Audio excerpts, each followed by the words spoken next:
everyone, it's Nina. Thanks for joining me today for a new video. I wanted to play with some of the brand new Tim Holtz Idea-ology products, and when I was diving through the new goodies, I was really inspired by the Booklet Folio. I thought this would be a fun project to share today. So I'm going to be using that Booklet Folio. I'll show you how to put it together, but then we're also going to go through how I decorated mine. So the Booklet Folio comes with these items. You have the booklet itself, which if you open it up, there are two sets of pages in there. You can use all of the pages if you'd like, or you can use just one set. The folio also has a couple of flaps that you can use to wrap the book around itself. Keeps everything closed. And then the pages are bound together. You've got two sets of 4 pages, so you could have quite a bit inside of this book if you'd like. There is also some ribbon that you can use to tie it closed, and there's also this thread that you can use to tie your book pages into the book, or you can use other types of materials such as twine or ribbon. It's your choice. So let's talk about decorating. I'm going to use some pattern paper here that I got from 49 in Market. This is a really pretty assortment of neutral colors, and I wanted a neutral base because I'm going to add then some earthy tones on top of it. To attach this paper onto my booklet folio, this is the front cover, I'm using some red line tape because I want something that is going to hold up really well to the outside. I'm also going to decorate the folio with some of the paper strips that's in the Idea-ology collection. So I sorted through and found one that I really liked. This tape measure line I thought would look really cool, so I'm going to go ahead and adhere that down as well with the red line tape along the side of my booklet.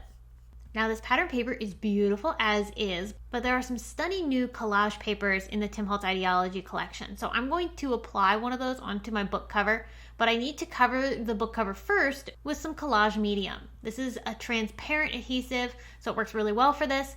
And I'm applying that glue onto the booklet first, but then after I lay my collage paper into that adhesive, I'll go back over it to glue everything together. So I applied that collage medium across my entire book cover. And then once that dried, I'm going to work on decorating the side flap that wraps around the book itself. For this, I'm going to use one of the new collage strips in the large size. I really love these collage strips in the original smaller size, but these large ones are fantastic for things like this booklet folio or larger scale pieces. After trimming that down, I did use some distressing to add a little bit more color to the flap. And then for the cover, I'm going to use distressed crayons because they work really well on top of this collage medium. They blend out beautifully. So I picked out those same 2 colors that I used for the distressing on the side flap, and that is Salvaged, Patina, and Dusty Concord. I'm going to add a flower to the cover of my book, so I'm going to pull out this brushstroke flowers die set from Tim Holtz. I'm using just this larger flower from the set, as well as one of the little sprigs. Going to die cut the flower from some blue cardstock. I picked 2 different shades of blue that I thought would layer up really nicely together. And to adhere it all, I'm going to use some Simon Says Stamp Craft tacky glue.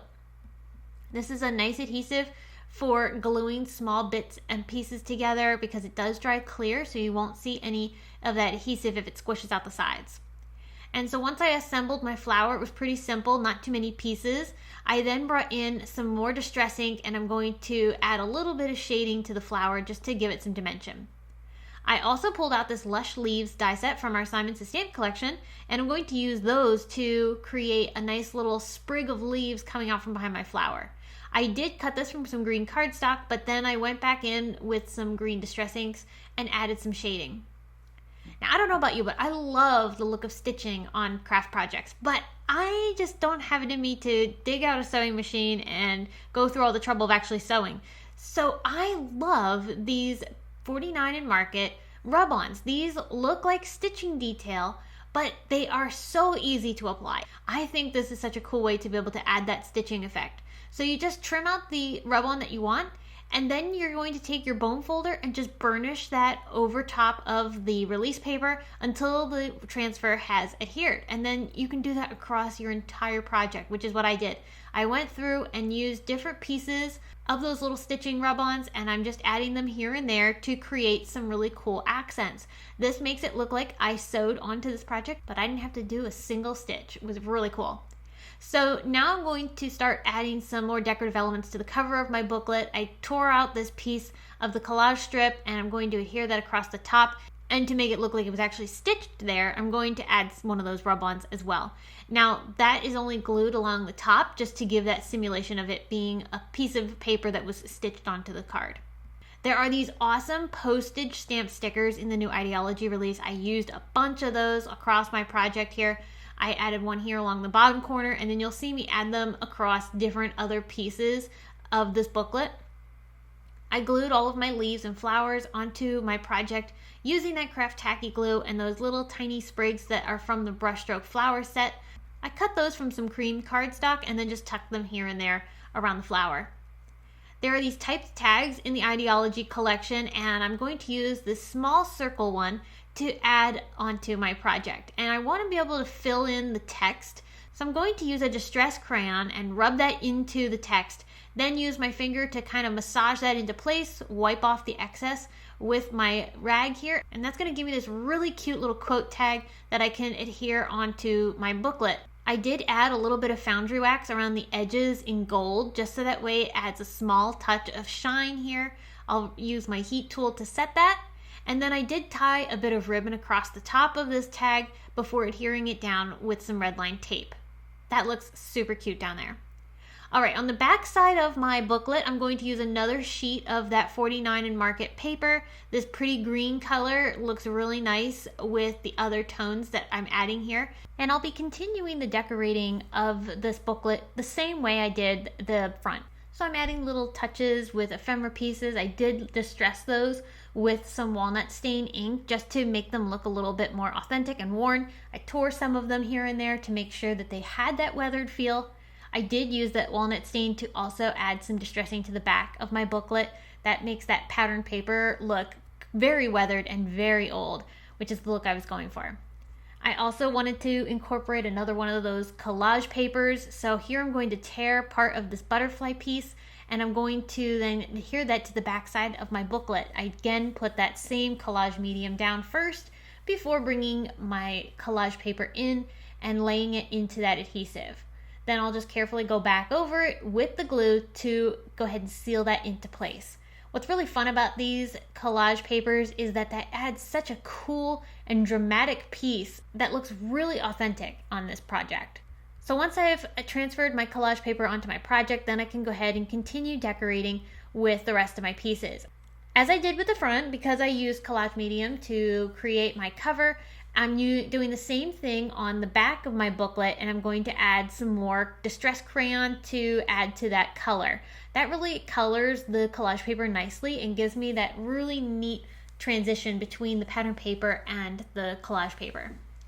With distress crayons and a stencil, I'm going to add some relief. So here I'm using a walnut stain distress crayon, and I'm rubbing that through this new Deco feather stencil from Holtz. I really like this one. It's one of my favorites from the Stampers Anonymous collection. And that's going to give me this really nice texture just here and there across the front and back side of my book.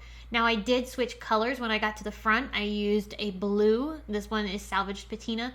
But that's going to give me a little bit of a different look on the front, but it complements the back perfectly because we're tying all these same elements together. It just looks different as far as the colors go, but we're keeping those colors consistent from the front to the back. So here I'm adding some more of that green from the back onto the front, and you'll also notice that I added some bluish colors too to the back side.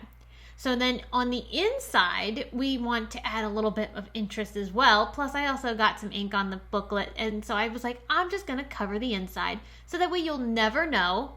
And I thought it would be a fun way to use the collage strips, the large ones. So in between the collage strips that I'm adding onto my booklet, I figured out the exact placement that I wanted for each of these. I'm also adding some paper strips. And that's giving me this really cool collaged interior that just looks amazing. I like how this adds such interest but ties in all the colors that I've used across my booklet. We've got neutrals in the browns, some nice greens, purples and blues, and that really ties the interior into the front. So that really completes the project. And then those little touches of the paper strips here and there, it just adds some visual interest and changes up the placement a little bit. As I did with the front, I also added some of that ink blending onto the paper, and then I also used that same Deco stencil to add some interest to the interior, but this time I used ink instead of the crayon. So it's something a little bit different, but it adds that perfect touch that really ties the outside to the interior. And like I said, I couldn't get enough of those little rub-ons, so I added more stitching rub-ons to this book, and just look at how that really makes this feel completed. This looks like it was hand-stitched. It's really cool.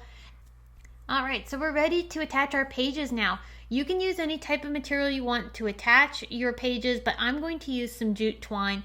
I think that looks really nice with my style of booklet, but you could also use the thread that comes with it. So I put the thread down the middle of the pages, and then I'm tucking each end of that twine into the eyelets that are already put into the book for you.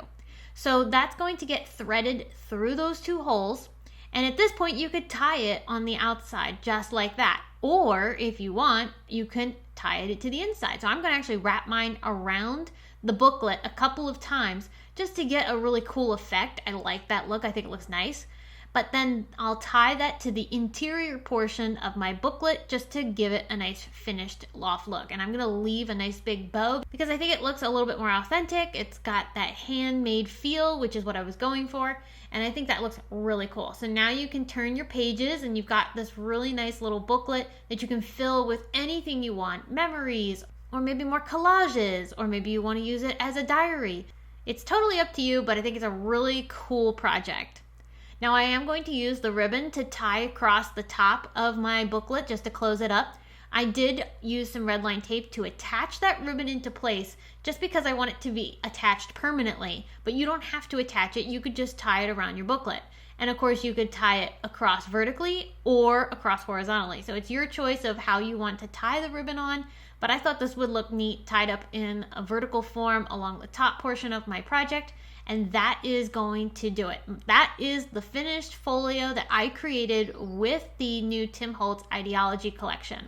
It's a really fun collection. There's a lot of great things that you can make with it. It's colorful. It's got some really awesome features like the collage paper that's got so many different patterns and designs. The wonderful postage stamp stickers, which I feel like are super trendy right now. Again, I had so much fun with those large collage strips. Those were fantastic for adding decoration to many different portions of the booklet. And so overall, this was just a really fun project to make, and I hope you were inspired by it. So if you enjoyed, I hope you'll give this video a big thumbs up, and don't forget to subscribe so that you don't miss any of our future videos. All the products that I used today are linked below in the video description, so be sure to check there if you're looking for anything. And until next time, friends, I hope you have a very wonderful day, and thanks again for watching.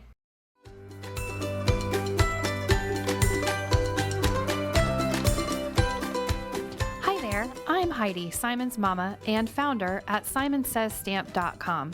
Thank you so much for watching our video. If you like what you just saw, be sure to press the thumbs up and subscribe to see more great content.